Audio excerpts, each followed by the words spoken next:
26 जून 1969 राजस्थान के धोरू में एक नए सूरज का उदय हुआ।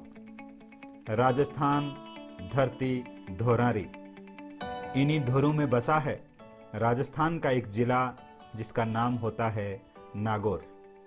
नागौर की नामा तहसील का एक गांव महाराजपुरा, और इसी महाराजपुरा में जन्म लेते हैं वर्तमान राजस्थान सरकार के उप मुख्य सचेतक श्री महेंद्र चौधरी।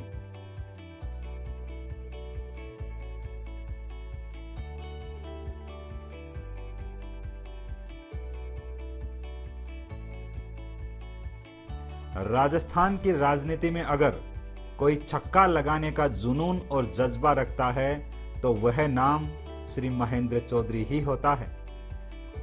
श्री चौधरी का जीवन संघर्षों से भरा रहा है। संयोग माने या ईश्वर की परीक्षा, श्री चौधरी ने जब जब राजनीति की ओर कदम बढ़ाया तो उन्हें हार का सामना करना पड़ा। लेकिन यह भी एक संयोग है कि हर बार हार का सामना कर कर भी अपनी हर असफलता को श्री चौधरी ने अपनी मंजिल की एक सीढ़ी बना लिया। पहली बार लाल बहादुर शास्त्री कॉलेज जयपुर के स्टूडेंट यूनियन प्रेसिडेंट रहे, तो फिर जयपुर में ही अपनी धाक जमाई लॉ कॉलेज जयपुर के स्टूडेंट यूनियन प्रेसिडेंट बनकर। और श्री चौधरी के सपने यहीं पूरे नहीं हुए।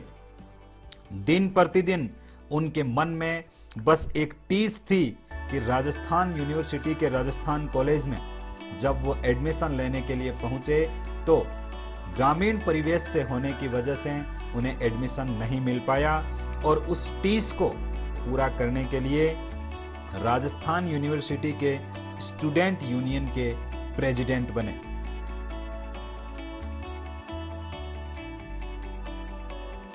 आज श्री महेंद्र चौधरी राजस्थान की राजनीति में एक ऐसा नाम बन चुका है जो जन जन के दिलों में बसा है। इंडियन नेशनल कांग्रेस के बैनर तले श्री चौधरी ने अपनी ईमानदार बेदाग छवि से जनता की सेवा करने में कोई कसर नहीं छोड़ी।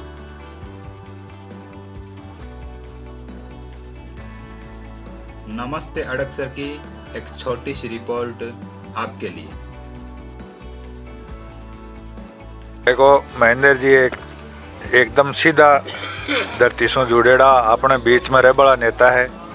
और अड़कसर गांव की जब भी कोई विकास की मांग आई है बंके करने और गांव को 4 आदमी बतलार बन फोन भी कर दी हो तो एक फोन के साथ काम यह है। एक बात और भी बता दूं कि मारो सरपंच कार्यकाल 10 महीना को महेंद्र जी के साथ गुजरियो बिके माँ 40 लाख को खेल ग्राउंड मिलियो, अपन 30 लाख रुपया एमएलए कोटा से मिलिया। शायद नवा तहसील में एमएलए कोटो जारी को नहीं हुई है। एक 5 लाख की सैंक्शन अपना अड्डा गेला तेजा जी के बाकी घोषणा ही भाई मैं पहलो बजट दूँगा बिके बाद में 30 लाख रुपया यदि मिला है तो वो अड़कसर ग्राम पंचायत ने मिला है।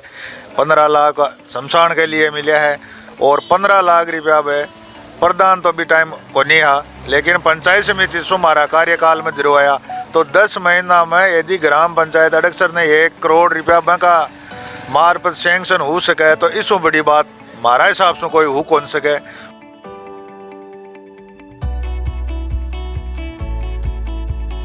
नमस्कार साथियों, अभी आज अपने YouTube चैनल नमस्ते अड़कसर पर अभी अपने बीच में मैं समझता हूँ किसी परिचय के मोहताज नहीं है, लेकिन फिर भी मैं इंट्रोडक्शन आपको बता दूँ। आप महेंद्र जी चौधरी है, राजस्थान सरकार के उप मुख्य सचेतक आप है और राजस्थान की राजनीति में, न केवल राजस्थान की राजनीति में बल्कि केंद्र की राजनीति में भी आपकी बहुत बड़ी भूमिकाएं रहती है। मैं चाहता हूं बिना किसी भूमिका के आपको सीधा मैं नेताजी से जोड़ता हूं। और मेरा पहला जो क्वेश्चन है वो आपसे साहब यही है कि हमने तो कभी किताबों में पढ़ा था कि अब्राहम लिंकन जो थे वो कहते हैं कि वो बार बार चुनाव आ रहे, लेकिन अंतिम जो उनका चुनाव था वो अमेरिका के राष्ट्रपति बनते हैं। आपका भी बिल्कुल ट्रैक वैसा का वैसा ही है। आप पहली बार प्रेसिडेंट के चुनाव के लिए प्रयासरत थे, फिर उसमें आपको असफलता मिली, अंततः आप प्रेसिडेंट बन गए। उसके बाद में जहाँ तक बात आई राजस्थान की राजनीति की, तो पहली बार विधायक का चुनाव हारे, दूसरी बार विधायक का चुनाव हारे, लेकिन आप विधायक बन गए, आज आप काबीना मंत्री है, तो मैं समझता हूँ आप थोड़ा सा इसके बारे में अपने विचार बताएं। देखिए, कोई भी काम जो है, या तो राजनीति हो, शिक्षा हो, या कुछ भी हो, अगर आदमी कड़ी मेहनत करके हासिल करता है तो उसका परिणाम अलग होता है। संघर्ष ही महेंद्र चौधरी का नाम है। शुरू से जब से मैं चुनाव लड़ने लगा हूँ तब से मुझे संघर्ष करना पड़ा है, और अभी भी मैं संघर्ष करके ही जनता के बीच में हूँ। तो मैं मानता हूँ कि हार भी एक जो है अपने आप, कई बार कोई हार भी अच्छे के लिए होती है। जनता का जो निर्णय होता है वो मान्य होना चाहिए, मैंडेट उसका मान्य होना चाहिए। तो इसलिए जनता ने जो भी निर्णय लिया है, मैं उसको चाहे मेरे कॉलेज के लाइफ में हो, चाहे राजस्थान की विधानसभा में जाने के लिए हो, अगर मुझे जो जनता ने चाहा है तब जनता ने भेजा है, और मैं इसको ठीक मानता हूँ, इसमें कोई दो राय नहीं है। कड़ी संघर्ष से हार जाते हैं तो हम और मेहनत करते हैं और मेहनत करते हैं। उसका नतीजा है कि आज सारे क्षेत्र की जनता जो है मुझे इसमें लोकप्रिय उम्मीदवार के रूप में उन्होंने मुझे चुना है और राजस्थान की विधानसभा में पहुँचा हूँ। बहुत अच्छी बात है। इससे आगे सर थोड़ी सी ये है कि अभी हाल ही में कुचामन को उप जिला कलेक्टर का कार्यालय की सौगात मिली है। इससे पहले भी आपकी कोशिश ये थी कि हॉस्पिटल जो है उसका कर्मोन्वयन बहुत अच्छे से हो और अपना जो कुचामन का जो हॉस्पिटल है वो जिला स्तरीय एक हॉस्पिटल के रूप में पहचान बनाए। पशुपालन विभाग का कार्यालय, जिला स्तरीय पशुपालन का विभाग कार्यालय आपकी कोशिश से बना था।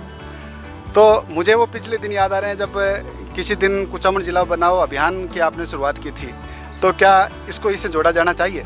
देखिए, मेरे से पहले कई जनप्रतिनिधि रहे हैं, उन्होंने खाली आश्वासन दिए हैं जनता को, हम ये कर देंगे वो कर देंगे। जब मैं यहाँ पर चुन के आया था तो जो ये आप जो बात बता रहे हैं कि जिला बनाओ अभियान की जो बात थी, ये जिला तो अलग था, ये तो खाली एक उप तहसील मिली थी मुझे, और उस उप तहसील को मैंने तहसील बनाया, और तहसील बना के मैंने उसको एसडीएम कार्यालय बनाया, और एसडीएम कार्यालय बना के आज मैंने उसको एडीएम कार्यालय खुलवा दिया। जिन लोगों को नागौर जाना पड़ता था, दूर जाना पड़ता था, वो कहीं जाने की जरूरत नहीं है। कुचामन की जनता कुचामन में फ़ायदा ले सकती है। कुचामन की जनता को नावा भी जाना पड़ता था, मैंने उनको अलग से यहाँ पर एसडीएम कार्यालय, तहसीलदार सब बैठा दिए। हॉस्पिटल के लिए तो खैर मेरा फर्ज भी है, मैंने प्राथमिकता भी दी है कि व्यक्ति का जीवन कैसे बच सके। उसके लिए चाहे कुचामन का हॉस्पिटल हो, चाहे नावा का हॉस्पिटल हो, दोनों को मैंने कर्मोन्नत कराया। आज अच्छे डॉक्टर्स हैं, सारी चिकित्सा सुविधाएं वहाँ पर उपलब्ध है, और कॉलेज भी खुलवाया मैंने नावा के अंदर, जो दोनों शहर के अंदर कॉलेज नहीं था वो भी खुलवाया है। और पशु चिकित्सालय हो चाहे अन्य चिकित्सालय हो, उनको भी मैंने अपनी ओर से पूरी प्राथमिकता दी है। और भी इस अंजाम को देने के लिए जहाँ पर भी मेरे क्षेत्र की जनता के लिए कोई नए ऑफिस लाने हो या और भी सुविधाएं, जैसे इस प्रकार आपने देखा कि मैंने अभी पीएचडी का ऑफिस यहाँ पर एक्शन ऑफिस नहीं था, यहाँ डीडवाना मखराना जाना पड़ता था, वो भी मैंने यहाँ कुचामन में खुलवा दिया। पहले बिजली का खुलवा दिया था, फिर पीडब्ल्यूडी का मैंने खुलवाया। सारे मेरे कार्यकाल के अंदर खुले हुए हैं, चाहे कैसे भी ऑफिस हो, एएन हो या कई जगह जेएन हो, जो भी हो, वो भी मैंने किया है। और भी मेरी प्राथमिकता है, जहाँ पर चाहे स्टेडियम की बात हो, चाहे और किसानों के लिए मिट्टी प्रयोगशाला की जो है वो मैंने कुचामन में अंदर खुलवाई है। और भी मैं ध्यान रखता हूँ काश्तकारों को किसी प्रकार की तकलीफ नहीं हो। नावा के काश्तकारों को कुचामन आना पड़ता था मंडी में, मैंने कुचामन नावा के अंदर नई मंडी भी खुलवा दी है। तो जहाँ पर भी मेरे संज्ञान में आता है कि ये योजना नावा कुचामन में होनी चाहिए, मैं उसको कराने की अपनी ओर से पूरा प्रयास करता हूँ, जिसकी बदौलत आज जनता ने इस बात को स्वीकार भी किया है। एक साहब गाँव का गुआड़ में बात चल रहा है कि पहली बार विधायक जी बनाया तो विधायक जी, हाँ दोबारा विधायक जी बनाया तो आप मंत्री हो, और तीसरी बार विधायक जी के लिए मैं बहुत बड़ी बात बोला है, तो बी के बारे में थोड़ा सा चमके। मैं तो एक सेवक हूं जनता का। इसी नावा विधानसभा क्षेत्र का हर जो 2.5 लाख मतदाता है उसका मैं सेवक के रूप में काम कर रहा हूं, और जो जनता मुझे चुन के भेजती है, ये आला कमान ऊपर के नेता वो आगे क्या कहाँ पर क्या किसको कैसे काम में या किस प्रकार से उनको अपनी ताकत देना चाहते हैं, तो वो निर्णय पार्टी का निर्णय सर्वोपरि है। मैं मेरे एक सेवक के रूप में कोशिश करता हूँ, और मैं विधानसभा के मेरे मतदाताओं का आभार प्रकट करता हूँ कि उन्होंने मुझे चुना है। एक साहब युवा जो है वो अब आजकल जो है राजनीति में अपना भविष्य देखने लगे आपके बाद में, क्योंकि वो अक्सर ये कहते हैं कि आप हमारे महेंद्र जी को देखो, तो आप युवाओं के लिए क्या संदेश प्रेषित करेंगे? देखिए, राहुल गांधी जी जब से कांग्रेस पार्टी के अंदर उन्होंने कमान संभाली, युवाओं में एक नया उत्साह भी जागा है, और वो हमेशा अशोक गहलोत जी भी युवाओं को आगे लेने के लिए पूरा प्रयास करते हैं। जैसे हम लोगों को आज 22 साल पहले जब राजस्थान यूनिवर्सिटी से लेके आए थे, तो आज ये एक प्रेरणा भी हमें मिलती है, और उसके आधार पर युवाओं में भी एक जोश रहता है। अगर युवाओं का योगदान हमेशा रहना चाहिए कि चुनाव में हो चाहे किसी भी काम में, युवा अगर भागदौड़ करता है तो निश्चित रूप से उसको विजय मिलती है, बुजुर्ग का आशीर्वाद मिलता है, और युवा की भागदौड़, तो दोनों हम कामयाब हो जाते हैं। एक साहब ये बार बार जब भी कभी टीवी पे डिबेट देखते हैं या फिर टीवी में कोई ये चलता है, न्यूज़ चैनल में जब चलता है, तो ये देखा गया है कि जब भी संकटकालीन स्थिति में गहलोत जी होते हैं तो आप उनके बिल्कुल पीछे दिखाई देते हैं, तो थोड़ा सा बताएं। देखिए, गहलोत साहब हमारे लीडर हैं, हमारे नेता है, उनका पूरा आशीर्वाद है, उन्हीं की वजह से मुझे टिकट मिला, मैं चुनाव जीता और आज जो कुछ हूँ मैं उनकी वजह से हूँ। तो इसलिए मेरा भी फर्ज बनता है कि जहाँ कहीं पर भी पार्टी का आदेश होता है, मैं निश्चित रूप से हम उनके साथ में हमें खड़े रहते हैं। पिछली बार जिस समय विधानसभा के चुनाव चल रहे थे, मैं आपके साथ में कैंपेन कर रहा था, मैं भी एक लास्ट का एक आपका सपोर्टर था। तो मैंने देखा कि चाहे भीड़ हो या फिर छोटे से छोटे गांव भी यदि देखें तो उसमें कम से कम भी 25 से 30% लोग ऐसे थे जिनको आप बाय नेम जानते थे। मैं यूँ इसको यदि दिगर बात कहूँ कि हर वोटर तक आपकी पहचान है, हर वोटर को आप लगभग बाय नेम जानते हैं, तो थोड़ा सा इस बारे में भी बताएं। देखिए, कार्यकर्ता जो हमारे साथ में रात दिन मेहनत करता है, हमारे पीठ पीछे भी मेहनत करता है।